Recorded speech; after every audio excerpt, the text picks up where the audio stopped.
By the third night of the cold snap, men in Willow Brake were waking every hour to throw more wood into their stoves. Mothers slept in shawls beside the hearth. Frost crept across cabin walls from the inside. Wind found every crack and turned houses into wooden boxes full of smoke, ash, and fear. Then word started moving through the valley in the strangest way possible. Caleb Harper, the trapper on the South Ridge, was said to be sitting underground in his shirt sleeves with no big fire burning at all. Nobody believed it at first. They said he had gone half wild from too many winters alone. They said he was hiding in a dirt hole like a badger because he could not afford a proper cabin. But when the snow kept coming and the timber piles kept shrinking, disbelief became something else. Men who had laughed at him began asking a harder question. If Caleb Harper was not freezing like the rest of them, what exactly had he built into that hillside? 3 days before Christmas, Elias Trent stood outside his own cabin with an axe in his hand and stared at what remained of his woodpile. It was not enough. He knew it, and his wife knew it, though neither of them said the words out loud. The stack that had looked respectable in October had shrunk into a mean, ragged row of split pine crusted with snow. He had already burned the dry pieces. What remained was heavier, greener, harder to light, and poor at holding heat. Inside, his youngest boy was coughing again. Elias stepped back into the cabin and felt the same thing he had been feeling for weeks: heat near the stove. Cold everywhere else. The iron box in the corner glowed red, but the far wall was rimmed with frost. The window edges were white. His wife Nora kept a kettle steaming because the air was so dry it cracked the skin on her hands until they bled. He fed 2 more sticks into the stove. The flames snapped up hard and bright. Good heat for now. Gone in an hour. Nora looked at him from the table where she was mending a mitten by lamplight. "You should go see Harper." Elias gave a tired laugh. "The man lives in a hole. The man is warm." That ended the argument. By noon the next day he had crossed the ridge trail with his scarf frozen stiff around his mouth and his beard white with ice. Caleb Harper's place was easy to miss. That was the first thing that unsettled him. There was no cabin standing proud against the sky, no smokehouse, no sharp roofline, just a low rise in the hillside with a dark entrance cut into it and a pipe above the sod roof breathing a thin, lazy thread of smoke into the pale winter air. It looked less like a home than a wound in the ground. Caleb was outside with a shovel clearing drifted snow from the entrance path. He wore wool trousers, boots, and a plain work shirt under a vest. No heavy coat, no gloves. Steam rose from his shoulders as if winter had forgotten him. Elias stopped 10 paces away. "You trying to prove something, Harper?" Caleb leaned on the shovel. "Only that I'd rather cut less wood." Elias looked at the low entrance, then at the pipe, then back at Caleb. "Folks say you're warm in there." "I am." "With what kind of stove?" "Come see." The passage into the shelter dropped down first. That surprised Elias more than anything. He had expected a straight burrow. Instead, the entrance sloped into the earth for several feet before leveling out. The tunnel was timbered with poles and planks, close and narrow enough that a man had to mind his shoulders. A heavy canvas curtain hung near the inner opening. Then Caleb pushed it aside. Warmth rolled out without violence, not the harsh blast of stove heat. Not the choking, smoky closeness of an overfired cabin. It was softer than that, deep, steady, the kind of warmth that seemed to live in the walls. Elias stepped into the chamber and stopped. The room was not large, but it felt solid in a way wooden cabins never did. The rear wall was built thick with stone, fitted and packed with clay.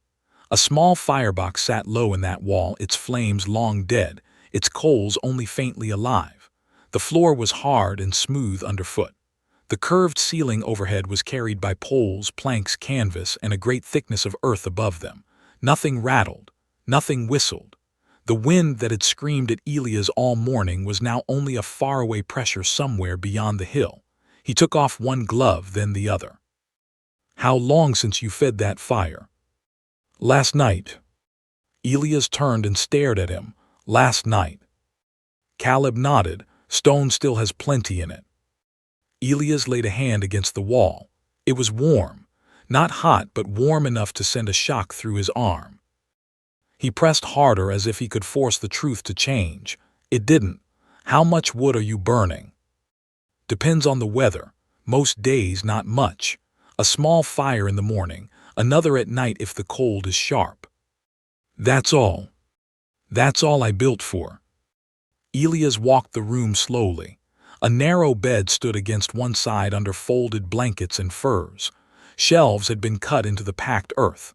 A table sat under a lamp. Tools hung in order. It was plain, but it did not feel desperate. It felt deliberate. You dig this by hand. Most of it. All this for what? To save on fuel. Caleb gave him a look that was calm enough to sting. Not save, survive. He set the shovel against the wall and crouched beside the firebox. My old cabin took half my life just to keep it warm. I cut wood, hauled wood, split wood, burned wood, then woke in the dark to do it again. That isn't a house. That's a mouth you keep feeding. Elias said nothing. Caleb pointed at the floor with one finger, then the walls, then the stone behind the firebox. The ground down deep doesn't care what the air is doing. Cold above, warmer below. Always steadier than timber walls. So I put the shelter where the earth could hold the line for me. Then I gave the heat somewhere to stay. The stone. The stone. Elias looked toward the tunnel, and that entrance, why it drops. Cold air sinks. Let it settle low before it reaches the room, and it stays there. Warm air stays back here unless I invite the cold inside. Elias hated how simple it sounded. By sunset he was still there. 2 more men arrived before dark, drawn by the same rumors that had dragged Elias across the ridge. One was Seth Nolan, a carpenter with broad hands and a louder opinion than most. The other was Martin Voss, a widower whose cabin stood close to the creek where the wind had a clear run at it. Both men entered with the doubtful look of people prepared to find a trick. Both lost that look within seconds.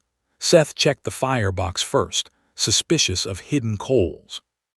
Martin stood by the stone wall with tears in his eyes from the sudden return of feeling to his frozen face. Caleb said little.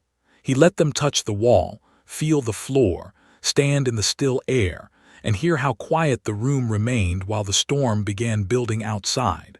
That was when the mockery started to crack. Seth, who had called Caleb a burrowing fool at the mercantile only 2 weeks earlier, stood with his cap in both hands and said, "This should not be this warm." Caleb answered, "It should. That's why I built it." The storm reached them full after dark. Wind hammered the hillside overhead. Snow hissed against the entrance timbers. Now and then a low thump sounded from outside where drifts were piling against the slope. In a cabin, those sounds would have brought worry. Here they only made the chamber seem safer. The earth took the force and spread it. Nothing in the room shivered.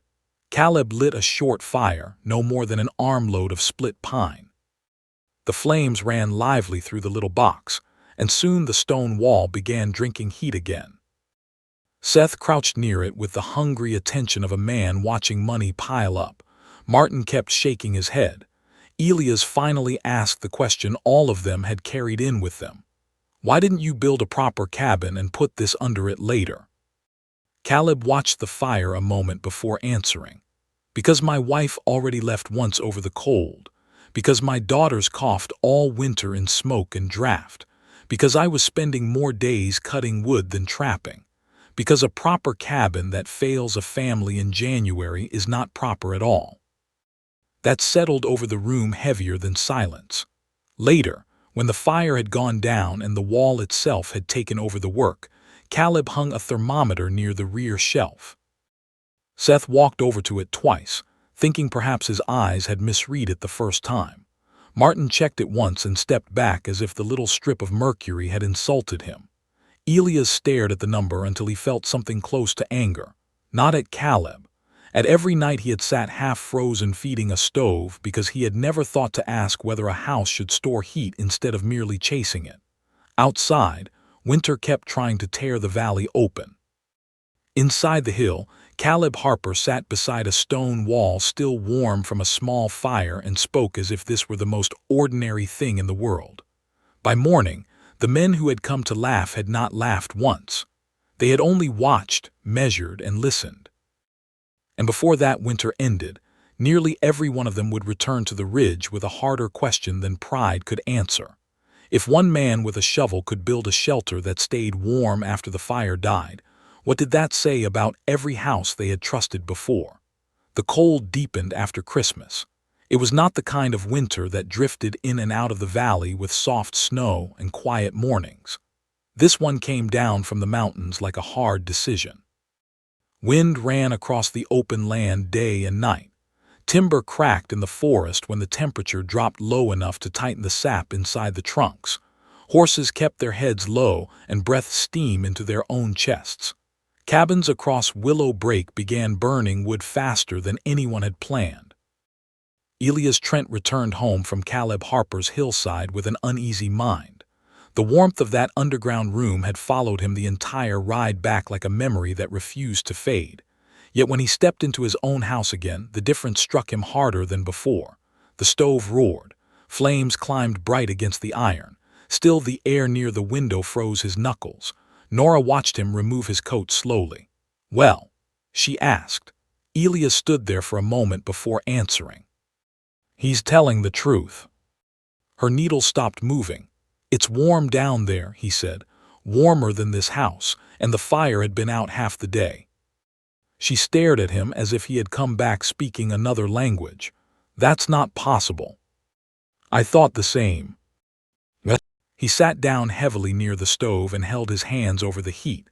The warmth felt shallow now, like something that could disappear the moment the flames went quiet.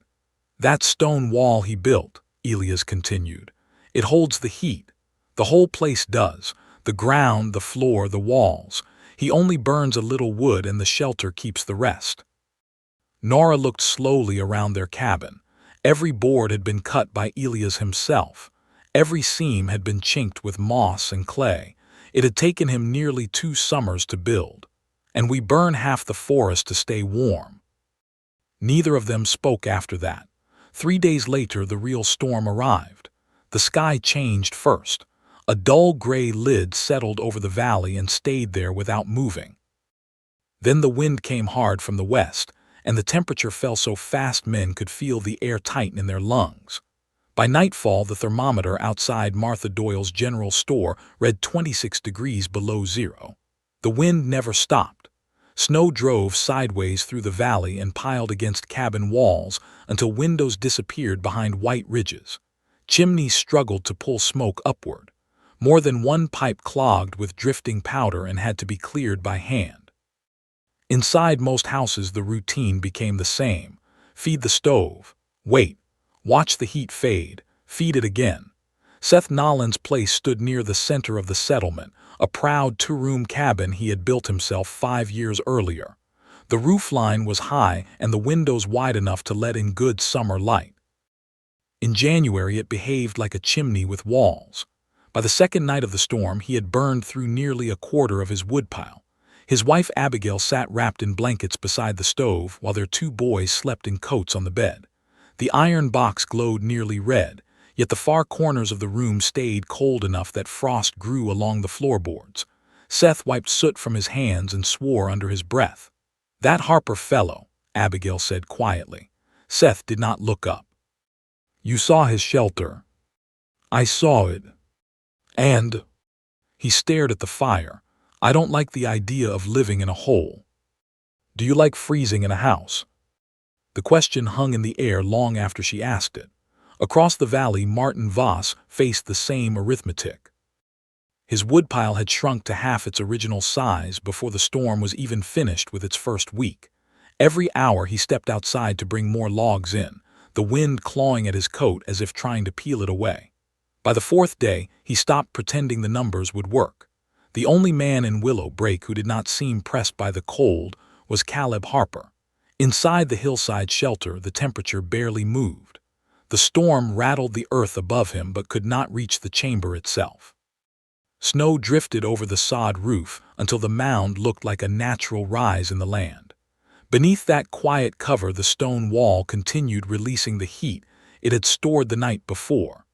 Caleb woke early on the third morning of the storm and checked the thermometer hanging beside the shelf. 78 degrees. The fire had been out since midnight. He knelt beside the firebox and added a small bundle of split pine. The flames caught quickly, licking along the dry wood before settling into a steady burn. He left it open for less than an hour while he brewed coffee and mended a broken trap chain. Then he closed the damper and let the fire die again. The stone behind the box held the warmth like a sleeping animal. Later that afternoon, footsteps sounded in the entrance tunnel. Caleb heard the canvas curtain shift and turned to see Elias Trent duck through the opening, shoulders dusted white with blown snow. Behind him came Seth Nolan and Martin Voss. All three men looked tired. Seth stepped fully into the chamber and stood there breathing for a moment. His cheeks were raw and red from the wind, but the color began returning to them almost immediately. "Lord," he muttered. Martin walked straight to the stone wall and pressed both hands against it. "Still warm." Caleb nodded. "How long since you burned a fire?" Elias asked. "This morning, not long." Seth stared at the firebox. "You mean that little thing heated the whole place?" "It heated the stone," Caleb said. "The stone heated the room." The three men exchanged glances. Outside, the storm howled hard enough to make the tunnel timbers creak faintly. Snow pushed against the entrance flap in small, restless waves. Seth sat down slowly on a bench near the table. "I burned near 80 pounds of wood yesterday," he said. "Still woke up with ice on the window." Martin shook his head. "Same for me." Elias looked around the shelter again with deeper attention this time. The curved roof beams, the packed clay walls, the way the entrance dropped below the level of the chamber. "You planned every bit of this," he said quietly. Caleb shrugged. "I planned to stop freezing." They stayed there through most of the afternoon, talking little. The quiet of the underground room seemed to slow their thoughts. The warmth crept into their bones in a way the sharp heat of stoves never did. At one point, Seth stood up and walked to the thermometer. 81, he said. Then he checked his pocket watch. Fire's nearly out already. Caleb smiled slightly. "That's the idea." Outside, the valley fought the storm hour by hour. Men burned furniture. Women hung blankets over doors and windows to keep the wind from stealing the heat. Smoke hung low over the settlement because the air was too cold to carry it away quickly. By the sixth day, the woodpiles looked smaller everywhere. But word about Caleb Harper's hillside shelter had begun moving again through Willow Break, this time with less laughter. Some came out of curiosity. Others came because their fuel stacks were nearly gone. One by one, they stepped through the narrow entrance and felt the same thing Elias had felt days earlier. A warmth that did not depend on a roaring fire. A quiet room where the cold could not reach easily. And every one of them left with the same uneasy thought. If the earth itself could keep a house warm with almost no wood, why had they spent their lives building homes that fought against it?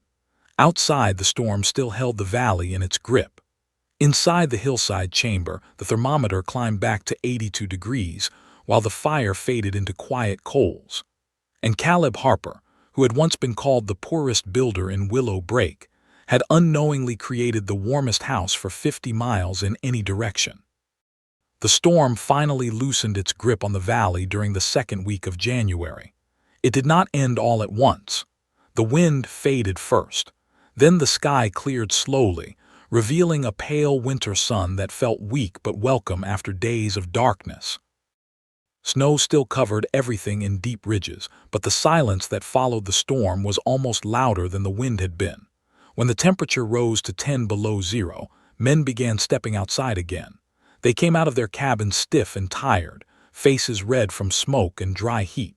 Woodpiles had shrunk everywhere. In some yards, the stacks had disappeared entirely. Elias Trent was among the first to ride up the ridge road once the trail could be seen again. He was not alone. 3 other men followed behind him on horseback. Word had spread during the storm, not as rumor anymore but as something closer to proof. Too many people had stepped inside Caleb Harper's shelter now. Too many had felt the warmth with their own hands. The valley wanted to see it again in the daylight. Caleb was outside when they arrived, chopping a small log into thin pieces beside the entrance mound. Snow had drifted high against the hillside, leaving only the doorway and chimney pipe visible. He raised a hand when he saw them approach. "You all survived the storm." "Barely," Seth Nolan answered as he dismounted. Martin Voss slid off his horse stiffly. His beard was longer now, and his eyes had the hollow look of a man who had not slept much.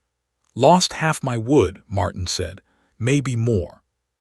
Elias said nothing. He simply nodded toward the entrance. "Mind if we look again?" Caleb stepped aside and pulled the canvas flap open. The warmth greeted them like a steady breath. Inside the chamber, the thermometer still hung beside the shelf. The small firebox held only faint coals from the night before, yet the room felt almost comfortable enough for spring. Seth walked straight to the thermometer. 76, he said quietly. Martin crouched by the firebox. "You haven't even lit it today." "Didn't need to yet," Caleb replied. Seth shook his head slowly. "Lord help me." But they had not come alone. More riders appeared along the ridge trail behind them. Within half an hour, nearly a dozen people stood around the hillside entrance. Some had come out of curiosity. Others had come because they had nearly frozen during the storm and wanted to see the shelter that had not. Among them was a broad-shouldered man named Walter Briggs. Walter had built more cabins in the valley than anyone else. For 15 years he had been the man settlers called when they needed a house raised quickly and strong. He was proud of that reputation, and until recently he had laughed louder than anyone at the idea of living underground. Now he stood at the entrance staring down into the tunnel. "This the famous hole?" he asked. Caleb nodded. Walter ducked inside. The other men followed him into the chamber, crowding around the stone wall and the thermometer. Walter moved slowly, studying everything the way a craftsman studies another man's work.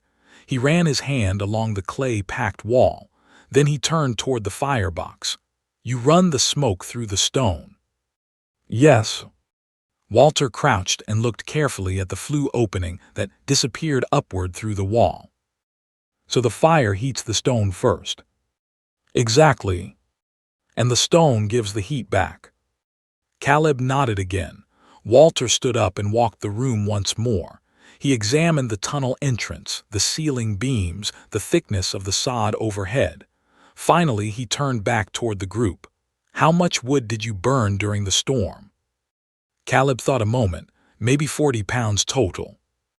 The room went quiet. Walter's eyebrows lifted. "You're sure about that?" "Pretty sure." Martin Voss let out a low whistle. "I burned that much in half a day." Seth Nolan folded his arms. "I burned more than a cord." Walter did the math in his head. The numbers did not make sense to him at first. A cord of wood weighed thousands of pounds. Caleb was talking about a few armloads. He walked to the thermometer again. 76 degrees, he said slowly, "and the fire's been out since last night." "Yes." Walter looked around the room again, but this time something in his expression had changed. He was not laughing anymore. "You built a heat battery," he said. Caleb tilted his head. "A what?" Walter tapped the stone wall with his knuckles. "This thing stores heat. Same way a kettle holds water. You charge it with fire, then it gives the heat back slowly." The men in the room looked at the wall as if seeing it for the first time. Walter continued. "That's why the place stays warm. The fire isn't heating the air, it's heating the stone." Elias nodded slowly. "And the earth keeps the heat from escaping." Walter looked up toward the roof. "And the ground keeps the cold out." For several minutes nobody spoke. Outside the valley lay frozen and quiet beneath the storm's leftover snow. Cabins stood in the distance with thin smoke drifting from their chimneys. Those houses looked sturdy enough from afar, yet every man in the chamber knew how hard they had struggled to stay warm inside them. Meanwhile, the strange shelter under the hillside remained calm and steady. Finally, Walter cleared his throat. "I owe you an apology." Caleb raised an eyebrow. "For what?" Walter gave a small shrug. "I told half the valley you were digging your own grave." Caleb smiled faintly. Turns out it's a comfortable grave. A few men laughed quietly. Walter rubbed his beard. You planning to build another one? Caleb shook his head. This one suits me. Walter looked around the chamber again. Mind if I take measurements? Go ahead. Over the next hour, Walter and several others examined the shelter carefully. They checked the thickness of the stone wall. They studied the entrance slope and the ventilation pipe. Seth even brought in a second thermometer to compare readings. Both instruments showed the same number, 78 degrees by the time the stone wall finished releasing its heat. Word traveled fast through Willow Break after that day, not as rumor anymore, as evidence. People began walking their land differently. Instead of looking for places to raise cabins high and proud above the snow, they started studying the hillsides, gentle slopes that faced the winter sun. Soil strong enough to hold a chamber without collapse. Elias Trent was the first to act. In early February, he walked behind his barn and drove a shovel into the side of a low ridge. The ground was frozen near the surface but softer beneath, the same way Caleb had described. He stood there a long time before beginning the first cut. Seth Nolan started digging a week later. Walter Briggs surprised everyone by announcing he would help design the next one. I've built cabins for 20 years, he told the men at the store, but I've never seen a house hold heat like that shelter. He paused. Maybe it's time we learn something new. Across the valley, the idea began spreading quietly, not because Caleb Harper had tried to convince anyone, but because the storm had proven something no argument could. While the rest of Willow Break had fought winter with endless firewood, one man had let the earth itself do the work, and the valley had finally seen it with their own eyes. The digging began quietly. At first, it was only a few men on their own land, testing the idea the way farmers test soil between their fingers before planting. They did not announce what they were doing. Pride still lived strong in Willow Break, and many were not ready to admit that the trapper in the hillside had outbuilt them all. But the ground told the truth faster than pride could hide it. Elias Trent's shovel struck frozen dirt the first morning he started his own shelter. The top layer was hard as iron, locked tight by weeks of bitter cold. He swung the pick until the frost cracked open in rough plates. Beneath that first crust the soil softened. He paused there, breathing into his scarf, remembering Caleb's words. The ground down deep doesn't care what the air is doing. Elias dug until the sun fell low behind the trees. By the time darkness came, he had carved a shallow hollow 2 feet into the hillside. It did not look like much, but it was the beginning of something different. Across the valley, Seth Nolan was doing the same thing. His boys carried buckets of dirt away from the growing pit while he cut deeper into the slope behind his barn. Every few minutes he stopped and studied the angle, trying to remember the exact shape of Caleb's entrance tunnel. Cold air sinks. Let it settle lower than the room. The idea seemed simple now that he understood it, though none of them had ever thought about building that way before. Even Walter Briggs had begun drawing plans. The carpenter spread paper across the table inside Martha Doyle's store and sketched rough designs while the stove clanked and popped beside him. Instead of tall cabins with wide windows, his drawings showed walls tucked into hillsides and thick stone sections built into the structure. Half cabin, half earth, he told the men watching. Looks strange, someone muttered. Walter shrugged. Strange stays warm. By late February, the valley looked different. Snow still covered the fields, but here and there dark patches of soil appeared along the slopes where men had begun cutting into the land. Small tunnels formed behind barns and sheds. Some were only storage cellars at first, places to test the idea before committing to a full shelter. Every one of them held heat better than the cabins above. Word continued spreading beyond Willow Break. Travelers stopped by Caleb Harper's hillside to see the original shelter for themselves. Some came from neighboring valleys. Others rode in from towns along the river where fuel was scarce and winters long. Caleb welcomed them all the same way.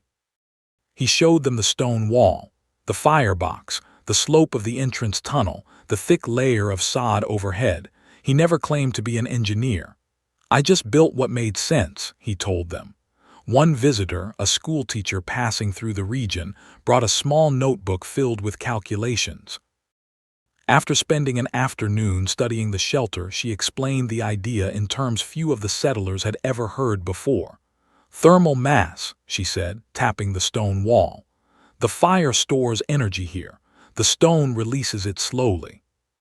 The settlers listened politely. Caleb only smiled. That's another way to say the same thing. Spring came late that year. The snow lingered deep into March, but the valley had already begun changing its habits. Woodpiles that once disappeared each winter now lasted longer. People built thicker stone walls when they could find the rock. Cabins began appearing partially tucked into slopes instead of standing alone on the open flats. The new buildings looked unusual compared with the old log houses, but they stayed warm. Even Walter Briggs altered his work. For years he had built tall cabins with high ceilings and wide front windows, because settlers believed that was the proper way a frontier home should look. Now he began offering something different. A timber cabin with one side buried into the earth. A stone wall built behind the hearth. An entrance passage that dipped slightly below the floor before rising again. The first family who tried it burned less than half the wood they had used the year before.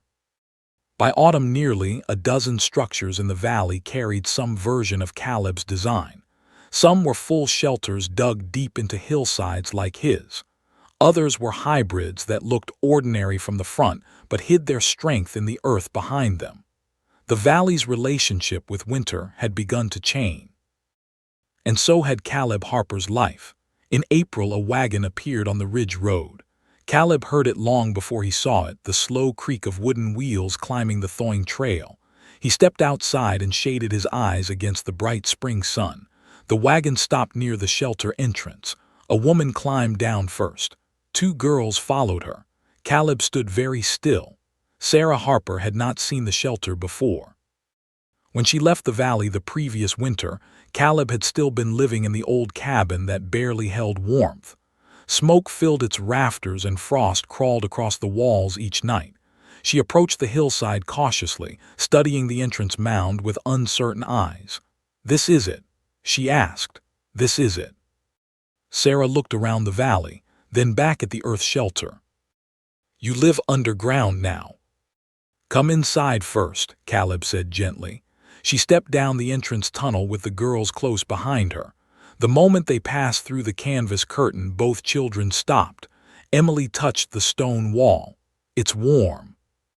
Ruth sat on the clay floor and laughed softly, surprised that she did not feel cold through her dress. Sarah stood in the center of the room without speaking for several seconds. The air was clear, the temperature steady. No smoke drifted across the ceiling. No wind pushed through the walls. Finally, she looked at Caleb. "You built this." "With a shovel and some patience." Sarah ran her hand slowly along the stone. "It feels safe."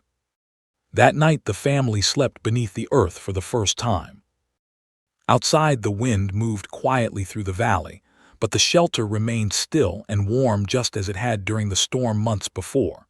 Years passed. The hillside chamber became something close to a local landmark. Travelers asked to see the warm cave they had heard about in distant towns. Some visitors were engineers and builders curious about the strange efficiency of the design. Others were simply settlers hoping to survive their own winters with less work and less wood. Caleb showed them the same simple lessons every time. Use the earth as insulation. Store heat in stone instead of chasing it with constant fire. Let cold air fall where it cannot reach the living space. Most of them left surprised that the idea was not complicated at all. By the 1890s, versions of the shelter had appeared across many parts of the northern frontier. Sod houses, dugouts, and earth-covered cabins all borrowed pieces of the same logic Caleb had followed on the ridge above Willow Break. The technology itself was not new. People had built into the earth for thousands of years. What Caleb Harper had done was remind a valley that sometimes the oldest ideas are the most powerful ones. The original shelter still stood long after the valley grew into a town. The sod roof thickened with grass. The stone wall remained warm each winter evening when a small fire was lit inside the box that fed heat through the rock. Visitors often asked Caleb in his later years if the shelter could still work today. He would smile and rest his hand on the stone. "The earth hasn't changed," he would say. "Heat still moves the same way it always has." Modern builders now call these ideas passive heating, thermal mass, and earth-sheltered construction. Engineers use them in energy-efficient homes around the world.